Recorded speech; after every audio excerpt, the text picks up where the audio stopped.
Tonight, homeowners in Green Valley Ranch are paying the price months after a damaging hailstorm.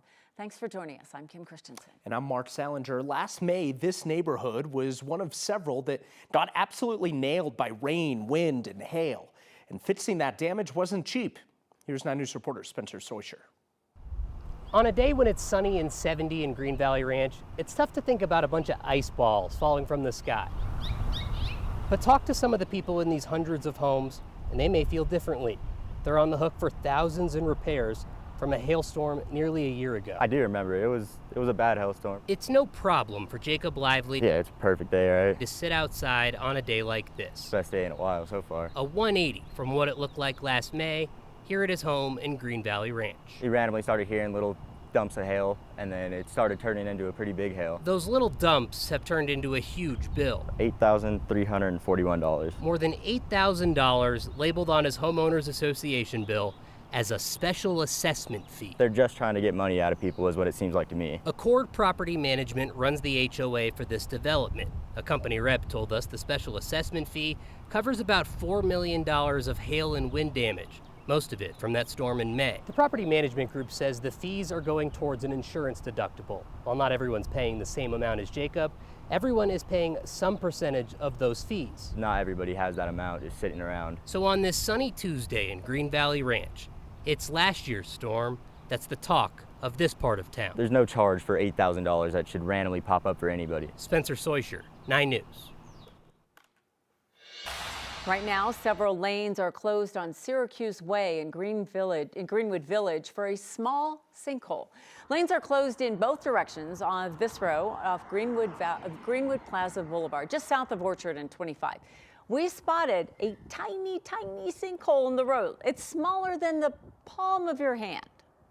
And still, all these roads are closed. The city of Greenwood Village says crews will have the road fixed tonight, and well, they're going to be working on it tonight, likely through tomorrow. Hope they get that taken care of. Hope you got outside today as well, because if you didn't, you've missed some beautiful weather, but luckily we have some more on the way. After reaching into the low 70s today, we could set a record, maybe 80s later this week. That sounds really nice, Kathy Sabin, although it's been beautiful out there these last couple days. Oh, yeah. Just today was great. Nice to get outside. 80. Beautiful, but unusual. This is our snowiest month on average, and to have unusually warm, dry weather for this length of time, you know the other shoe's going to drop, and that's going to happen later this week. But for now, the sun has set on really a beautiful day in Colorado. And speaking of the sunset at 7:16, you all have been sending in glorious pictures of the color in the sky tonight. Currently, we're down to 50 degrees after a high of 70, and we could go even warmer tomorrow and Thursday. The other big story today is the lack of wind. Remember the gusts yesterday to 70 and 80 miles per hour. Not seeing that wind today as high pressure settles over Colorado, pushing the storm track to the north and really not allowing in much moisture, let alone cloud cover. So the temperature trend the next few hours will be comfortable in the 50s, dropping into the 40s. And your weather headlines include elevated fire danger, the potential for record high temperatures in the next 2 days, and rain and snow in Denver's forecast. That's right. We're going to talk all about it with your extended outlook coming up. Kathy, thank you. New tonight, a Denver police officer is facing an assault charge. DPD says Officer Troy Smith was arrested for domestic violence in Brighton on Friday. According to court documents, he slammed a family member into patio furniture at her house. Smith has been with the department since 2007. He was most recently assigned to the Airport Police Bureau. He's been taken off patrol while this case plays out in court. An internal review will begin once that is complete. For the first time, the Salvation Army is answering questions tonight after an employee at a Denver homeless shelter was accused of attacking someone staying there. 9 News reporter Rachel Krause joins us now. And Rachel, these are serious accusations. Yeah, Billy Johnson is facing charges of felony sexual assault, accused of assaulting a woman in a vacant room at the city's shelter on Quebec near I-70. Today, we spoke exclusively with the Salvation Army. They say the community needs to have faith in their agency, even after this incident.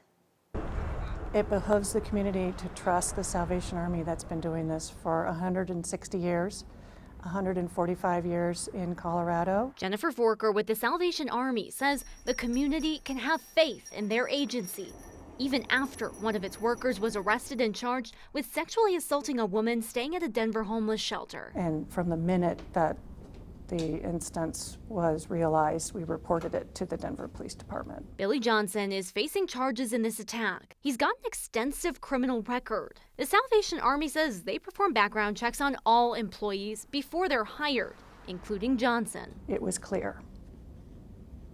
He passed his background check. Johnson's criminal record is raising questions about how he passed. So Colorado law precludes doing background checks on individuals prior to 7 years.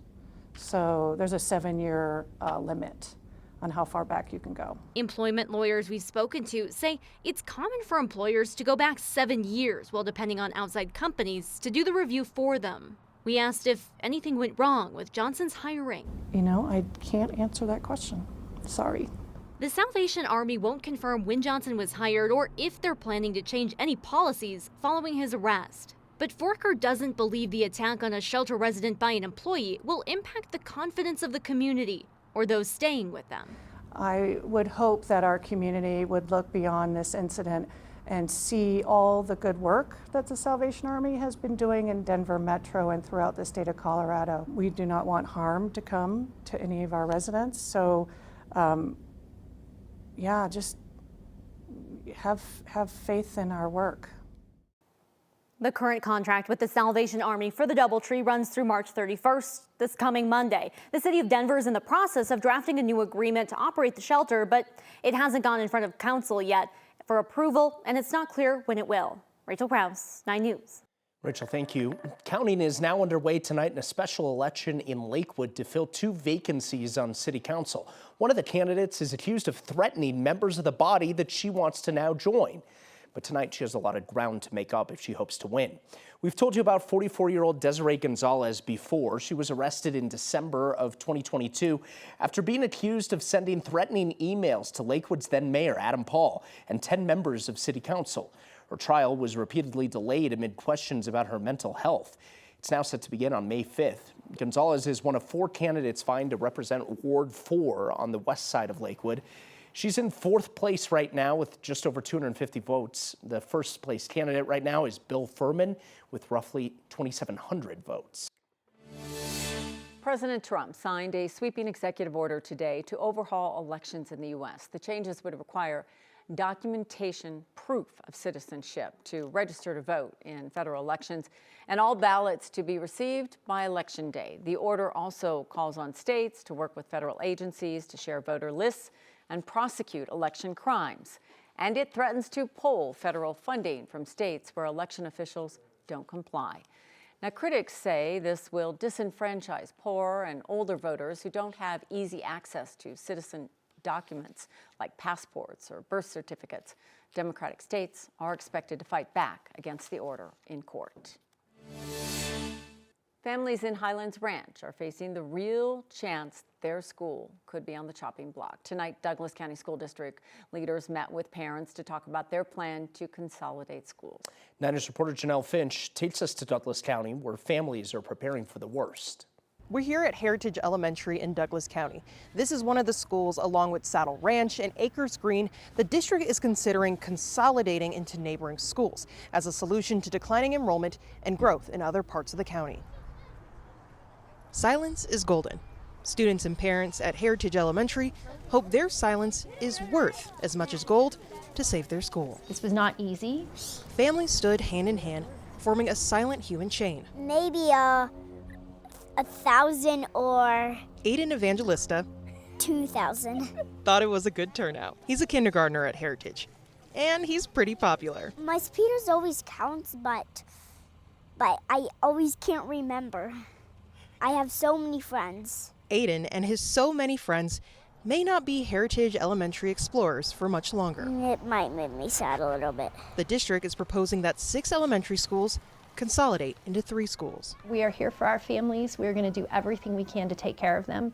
But no matter what choices we made, there were going to be 3 communities that were really heartbroken today. Superintendent Aaron Kane says enrollment growth in the district is uneven, and schools in Highlands Ranch aren't where the students are anymore. She says by the start of the 2026-27 school year, Heritage Elementary would consolidate into Summit View Elementary. Saddle Ranch would consolidate into El Dorado, and Acres Green would consolidate into Fox Creek. This is all about kids. This is about kids across all of Highlands Ranch. We want to make sure that we have schools that have enough kids now and in the future to be sustainable. At no point in this process was this about worthiness. Kane says the district considered factors like distance between schools, transportation, and projected enrollment. We're very much looking at it as two families coming together, and those two communities coming together will have to have conversations about what they want their identity to be. As a newly larger family. But hundreds of kids like Aiden, Yeah, I love Heritage. don't want to give up their identities at their current schools. So at least here, they'll hold on to hope if they can't hold on to heritage. The Board of Education will take a vote on the proposed pairings April 22nd. In Douglas County, Janelle Finch, 9 News. In Elizabeth, the school district there is refusing to comply with a federal judge's order to return 19 banned books to the school library shelves, despite today's deadline. Back in August, the school board took away the books. The ACLU and NAACP and the Authors Guild helped a high schooler file a suit over censorship.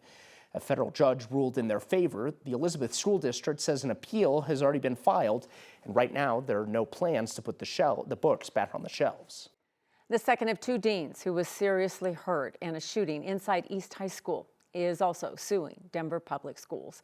It's been more than 2 years since a 17-year-old student shot the deans. Both survived. Now they're both suing not just DPS, but members of its current and former school board under a 2015 state law that requires school districts to protect students and staff from foreseeable acts of violence.